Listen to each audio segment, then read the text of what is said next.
daripada bulan April sampai sekarang kita dah pun screen 225,599 orang yang masuk melalui program ini. Dan daripada ini 74,755 adalah warga asing, bukan warga negara, dan selebihnya adalah warga negara Malaysia. Kebanyakan dibuat pada bulan April, Mei, Jun, tetapi sekarang ni dah pun mula meningkat balik lah. Ya, so kalau kita expect mungkin lebih kurang nombor yang sama. PSP yang ditawarkan sejak April menyasarkan pekerja termasuk pekerja asing syarikat dalam sektor yang dibenarkan beroperasi ketika tempoh Perintah Kawalan Pergerakan. Ujian saringan COVID-19 disediakan secara percuma kepada pekerja bagi majikan yang berdaftar dengan Perkeso.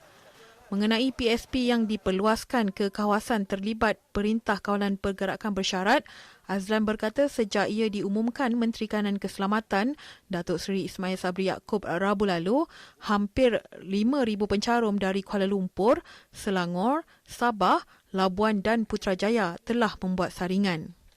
Matlamat kita adalah untuk bantu putuskan rantaian rantaian jangkitan itu. So kalau itu boleh membantu dan kita akan teruskan. So kita pengumuman yang dibuat oleh MKN tu sangat baik sebab dia kata mulai 22 bulan semua patut buat dan digalakkan buat dan ada yang mesti buat. But for us, kita stick kepada macam mana kita boleh bantu negara. So sebab tu bila kita buat pengumuman tu kita tak ubah. Kita tetap kekal dengan 5 PKPB kawasan. Boleh buat semula semua sektor, pekerja asing atau pekerja tempatan. Jadi kita kekal dengan kita punya approach yang kita dah setuju dulu. Beliau berkata pencarum yang menjalani saringan di bawah PSP sebelum ini boleh menjalani saringan semula. Dalam pada itu, beliau turut menggalakkan agar majikan di negeri PKPB membuat permohonan untuk pekerja melakukan saringan COVID-19. Saringan ini secara tidak langsung membina persekitaran tempat kerja yang sihat dan memutuskan rantaian COVID-19 terutama kepada sektor berisiko.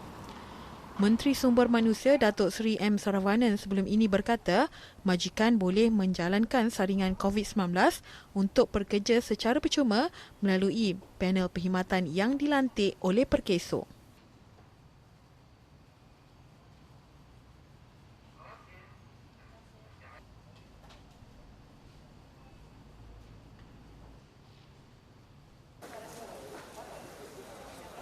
Sementara itu, Bernama TV turut melakukan tinjauan di panel perkhidmatan ujian saringan COVID-19 Perkeso di Glen Mary Shah Alam susulan perluasan PSP di negeri yang melaksanakan PKPB.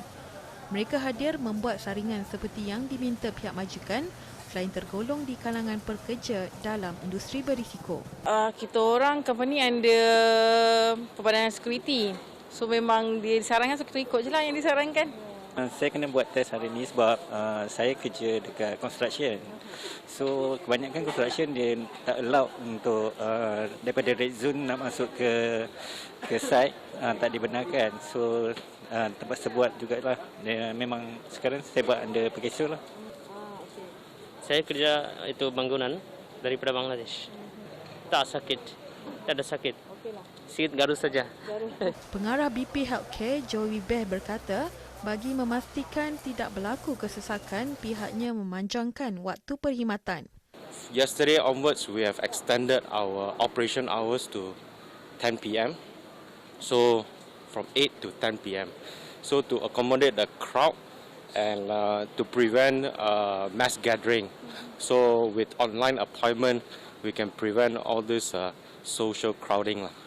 Selain itu, tinjauan juga mendapati proses saringan yang dilakukan tidak mengambil masa menunggu yang lama dan setiap pengunjung turut mengamalkan penjarakan fizikal dan memakai pelitup muka.